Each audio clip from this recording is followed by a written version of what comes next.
This is something I've noticed in the reality TV circle, Jess, and you'll know that. I mean, my other friend Jess, she got the same thing. Veneers are proving to be a very popular accessory amongst reality contestants these days, and it's interesting to see. I'm watching Bachelor in Paradise, and I'm then looking at my teeth in the mirror, just going, "What the fuck is wrong with me?" Well, do you guys get them sponoed? In Melbourne. We all go to Dr. D in Melbourne. So Dr. D's done my top and bottom veneers. And they look good. You guys all even have a like dentist the guy. Smile Vogue or something like that out in. We all go to Vogue Dental because it's all endorsed. Yeah. What the fuck? This You're is blowing man. my I missed mind. out on this shit. When I got out of Big Brother, Graham wasn't even a thing. Right. So yeah, $50,000 worth of dental that I did for Instagram. No. How much are they? It was that because I've got top and bottom. It's $50,000. $50 dues. Is there any upkeep? What's the upkeep for these? Like, do you have to keep paying or? No. Do you what? Sorry. Do you like have to keep paying for like upkeep and stuff? Paying? Is there upkeep costs? No. We go there. Well, now because Matt can't get into Melbourne, obviously, but there's not really any upkeep with them. You just need to make sure that you regular hygiene, like brushing your teeth, flossing. But well, you look fantastic, you know. You so do. I'd say you look 60K. That's a 60K smile. So you could. How many posts is that? Is that like 10? 5? I have 10 on the top row and 10 on the bottom row. No, I mean what was your agreement? How many posts on the gram did you have to do? Oh, I just had to do one. I just had to do I just post every now and then. Like if I upload a photo of me smiling or something, I'll just Right. I'll just like a handshake deal. And I just have to go to their events, like their parties and stuff. And that's it. Yeah. Oh, you just have to go to parties. That's the dream. I You're missing out. You're in authentic television entertainment. You need to dip into reality. That's when you start getting 50K teeth deal. Although you look like you got sparkle going on. No, these are all natural. Hey, look, both are beautiful, all natural or veneers. I congratulate you ladies on looking fantastic. Farmer Wants a Wife is back on. Has anybody actually watched that? Because the only thing that I ever watched of that was as a kid, and the girl had to go to a farm and stick a hand up a cow's butt. That's really I grew up in the country, so it just seems dumb to me. And you're looking at it, and when they do the research, in the same way that it's like, Jess was with Matt, who broke up with her to go meet Renee, who he had spoken to. The farmers aren't even real farmers. Like, they're the nephew of someone that owns a cattle property in Dalby. Happens to own a cow. Yeah, and it's just like they've got 2 acres in Ringwood or something. Like, it's like, ease up, dickhead. You don't have a farm. I have no interest in the show, but to be honest, like all good reality TV drugs, I'll probably watch it like the coward I am. Oh, well. I'm surprised to not see my ex-husband from Married at First Sight pop up on Nick, go on, Married at First... No, not Married at First Sight. Farmer's got a wife, because Jesus Christ. Which one's yours, Jess? I'm going to have to Googs this. You have such interesting stories, Jessica. I just want to have a one-on-one with you and just pick your brain apart about your life. It sounds freaking fascinating. Who was your husband again, Jess? Mick Gold. I just think about that. Gold. I know Alex the farmer on A Farmer Wants a Wife. He sent me a few little ats on Instagram and liked all of my photos. He liked my photo with my boobs out. Like you can see all boob, all nipple. Love that. And who wouldn't though, It's just, you got to appreciate the classics. I know, but come on, you're on a show, you're supposed to be getting married. See, when we come off mass, we were... Oh, I liked Mick. You love Mick? I love Mick. I didn't love him, I just liked him. All in the head. Real salt of the earth kind of guy. Yeah. The opposite. Who the fuck thought it was a good idea linking you two up? Well, see, the thing is that Mick and I, because that's what we kept saying, we're like, how the hell are we together? But we have the same personality. We were both very much just banter, But other than that, there was no sexual connection. That to me is 90% of my relationship. And G'day, little darling. How are you? A reunion. Give it to me. Show me those veneers. It's all my bad nightmares coming in cruise. Oh God. I know with Farmer Wants a Wife, the majority of the couples actually are still together. Like, there's so many kids, like majority. Like, I think Farmer it's babies. rating success reality TV shows in terms of love. Oh, Yeah. that's so weird and wholesome. I'm like, what? That's boring. Oh, that's not why people tune in. I was Exactly. also thinking, That's like, a sad reality. My most hated thing about any critique on reality TV is that it's like when Married at First Sight was on and everybody was getting up in arms about how terrible it was. I'm like, check the ratings. Check the ratings. It's number one. So stop pretending we're better than we are. Australia, we are trash pelicans and we consume trash and we love it. Let's not pretend that we want, Aristotle reading fucking Julius Caesar on TV. We're not. We wouldn't watch it. We don't watch serious drama. We love trash because we are Just trash. let us be entertained. Yeah. People love Car Crash TV because they can come home from work if they've had a crappy day or if they've, got a crappy home life and watch, this TV. There's nothing better than better. watching someone else's car crash. Oh my God. Like at least my life. Because life is bad, but it's not that bad. Yeah, it's like you. Not that bad. It can't be as bad as everything that was going on that show. 100%. I'm sure Inez, through her Inez-ness, brought so much reinforcement of life achievement to so many people. She probably did more to help Australia than anyone that year. Wives were probably sitting there next to their husbands when she's calling Bryce the C word, going, "See, honey, at least I don't talk to you like that." Yeah, she was actually just doing it to support the ladies around Australia. Yeah. She's the best. I love Inez. I have no idea about actually, one of the jobs I have is I look after this company called Koala. They do the beds and the beds, mattresses. hey. Yeah, furniture and stuff. And I'll look after I'll have their Instagram, and no one loves getting free shit like influencers. So I see when all the blue ticks dive into the DMs to ask for shit. And one dude from Married at First Sight, he was the worst. He was the worst one who just kept trying to get media work afterwards. Oh no. His name was he was an older guy. His name was Nads or something. Oh no! What's his freaking name? NASA? Do you know? NASA! Do you know what he did? Krystal, super fan. To the Maxim Hollywood Halloween party, he went dressed up as me because I couldn't attend, and so he ended up getting in because he said because obviously just a name or at least, and he went to the party dressed up as me. It was so embarrassing. That he didn't get an invite, so he just dressed up as you to get in.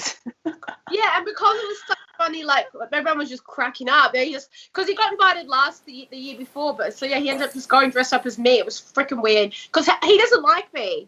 He's been always. Arguably, that's probably the most clever thing he's ever done. Yeah, it's fucking genius. Yeah. I was like, what the freaking hell is happening right now? And then I put on my story and I was like, oh, how cute, a fan's dress up as me, it's Halloween. And that was just a brutal swipe because he was like, I can't believe you don't know who I am. And I was like, I know who you are, you're me. Oh no. Oh my God. And the dude's 50, isn't he? He's still trying to just do anything media orientated. It's bro, take a step back and sit down. It's been 2 years after my show now, and I cannot wait till the day that I can go to the hairdresser and paparazzi out there, or go out with my girlfriends and get drunk and just act like an idiot because no one knows who I am anymore.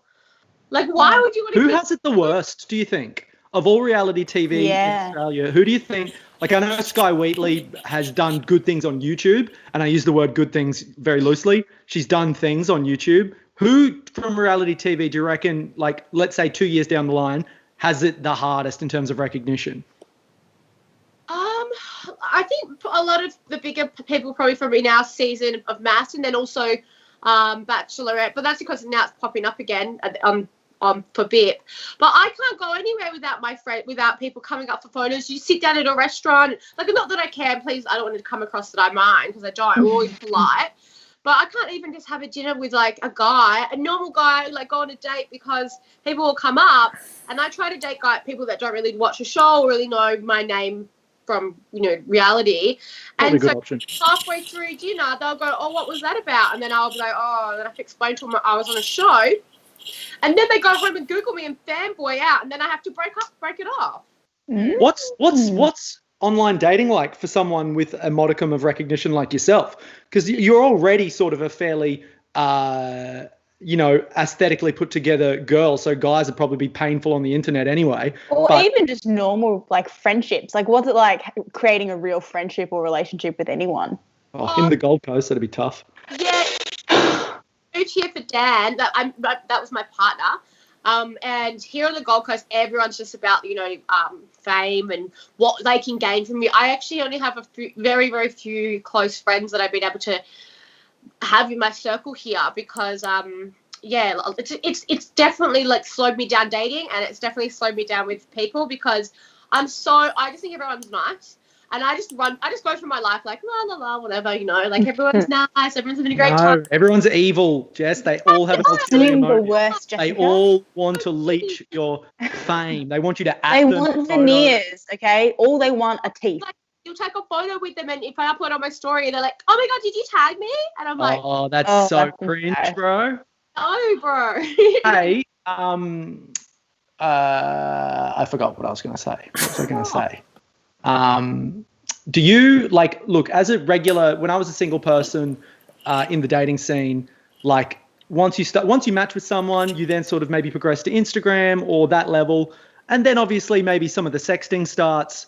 I don't really have any of the implications because I'm not really anyone. Does that limit you? Have you sort of had to be like, look, I'm not going to drop any nudes anymore because if they leak, that's a bad thing? Or are you like, I'm looking good right now, nudes coming in, leak them if you want to. I don't care. I'm looking fire. I have to be in a relationship with somebody anyway to do that. Yeah, maybe I'm just I apologize. But then also, I've got my boobs out. Like, you can see my whole entire boobs on my Instagram, like my nipples there. Just links everyone. Just link them to the I don't tell. We're just all on our phone. They're like, yeah. Whole entire boob. The whole entire boobs are on my Instagram. Scroll down, there's a sheer bodysuit. It's one of my best photos. No. But yeah, no, people. Yeah, I just have to be careful with who I bitch about or what I say in a text message because that can be used as like people can screenshot. Oh shit! And use that as whatever. Mike like, those are boobs. Ha! Boobs. Those are actual I boobs. was looking at the highlighter you have on. It's really, really well done. Like, laid to the they're good. I dated a makeup artist for 6 years, so I just have so much all about innate knowledge about makeup and blending and shit like that.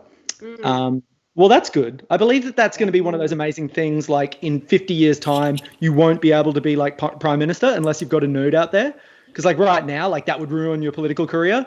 But in 50, 60 years, it'll be like, oh, never leaked a nude, coward, get out of here. Publicity.